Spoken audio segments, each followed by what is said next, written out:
There is something powerful about what you choose to say in the middle of a storm.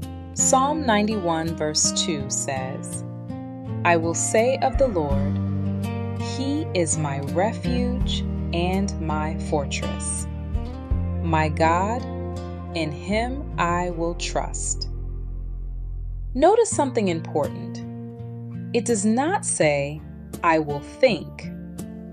It does not say, "I will feel." It says, "I will say." Faith is not silent. In moments of fear, your mouth becomes a weapon. In moments of uncertainty, your declaration becomes your shield. The psalmist makes a decision.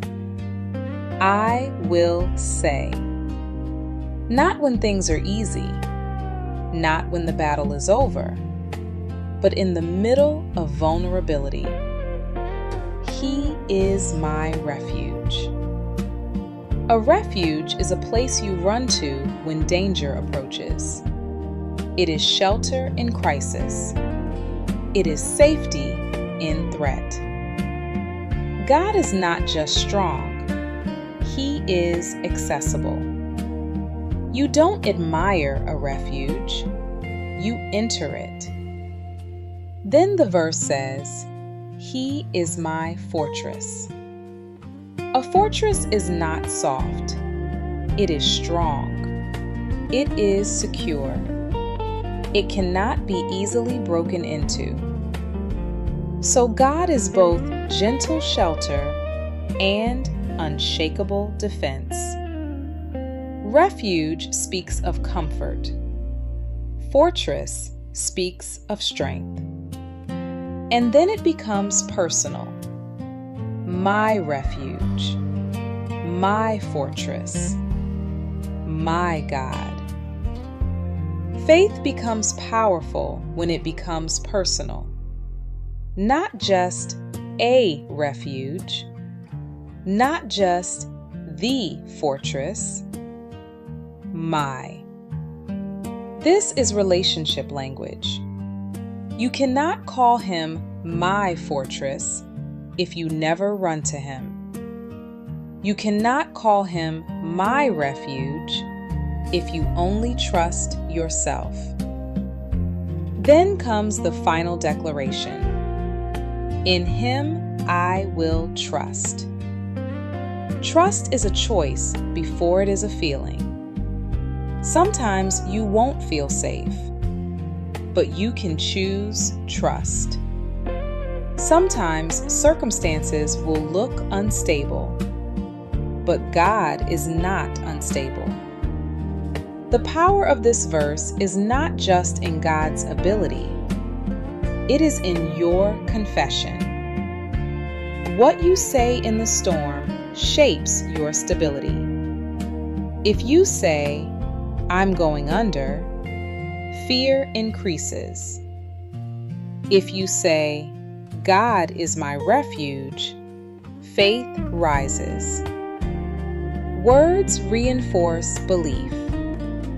That is why the verse begins with speech. I will say. Today, what are you saying about your situation? Are you declaring defeat? Or are you declaring refuge? Imagine standing in the middle of chaos, wind pushing against you, dark clouds forming, and instead of panicking, you speak. The Lord is my refuge. Suddenly, your perspective shifts. The storm may still be loud, but your spirit becomes steady.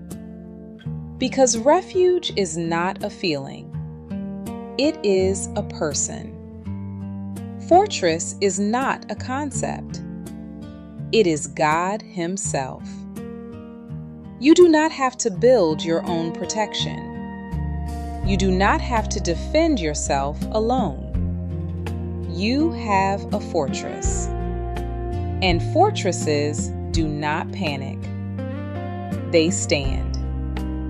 Maybe lately you've been trying to be your own fortress, holding everything together, carrying every weight. You were never meant to be the fortress. You were meant to run into it. Today, make the declaration personal. Not just because it sounds spiritual, but because you believe it. He is my refuge. He is my fortress, my God.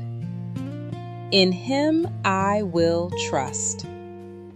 And when you speak it, something shifts. Fear loses authority. Faith gains ground. And peace enters the battlefield. Father God, today I make a declaration. You are my refuge. You are my fortress. You are my God. When fear tries to speak louder than faith, teach me to respond with truth. Help me run to you instead of running to worry. Help me trust you instead of trusting my own control. I choose today to say what you say. You are my shelter. You are my defense. You are my security. I place my life in your hands. In you, I will trust. In